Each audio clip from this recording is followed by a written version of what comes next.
Servus, David hier, Bierland Tschechien.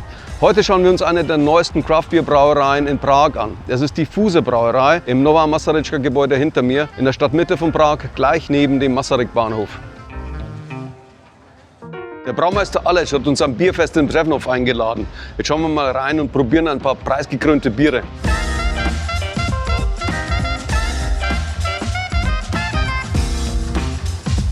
Das ist ein brandneues Bier. Je to Gose, německý pšeničný pivo, kyselý, s koriandrem a se solí. Na zdraví. Na zdraví. Takže ve stručnosti ten proces té výroby toho piva, jako vypadá jak? Máme dvounádobou varnu, je to teda 2+1.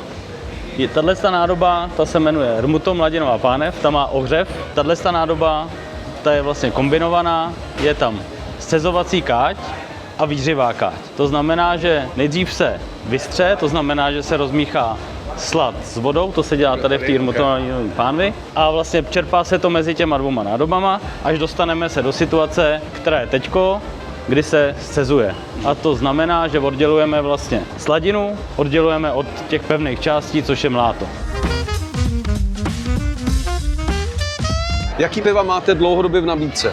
No máme 5 stálých piv a jeden speciál. Máme vždycky 3 ležáky, 2 světlý, 1 polotmavej, takže máme 10, 12 a 13, to jsou ležáky. Pak máme 12 Session IPu, nealko pivo vlastní a jeden sezónní speciál, který točíme. Das hier ist ein Rauchbier. 13 Grad Stammwürze, Lager natürlich, nicht zu rauchig, auch nicht zu wenig. Genau richtig, ausgewogen, harmonisch, sehr, sehr trinkbar, wunderbar. Ein wunderbares Rauchbier. No a nahoře, když to uvaříme, tak to pustíme tady do chladiče. Takže se to uvaří, tak to přijde sem. A Okay. to mohli zakvasit, tak po tom uvaření se to vlastně pošle sem dolů.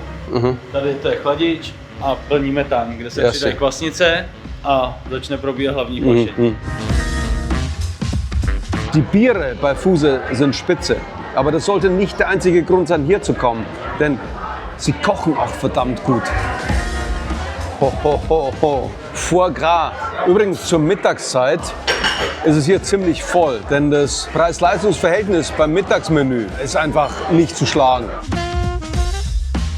Sodala, das war die Craft-Bier-Brauerei Fuse im Zentrum von Prag. Und ich freue mich aufs nächste Mal. Da werden wir gemeinsam wieder ein Bier trinken, vielleicht 2 Biere, schauen wir mal, vielleicht auch 3. Ich bin der David, Tschechien News. Prost!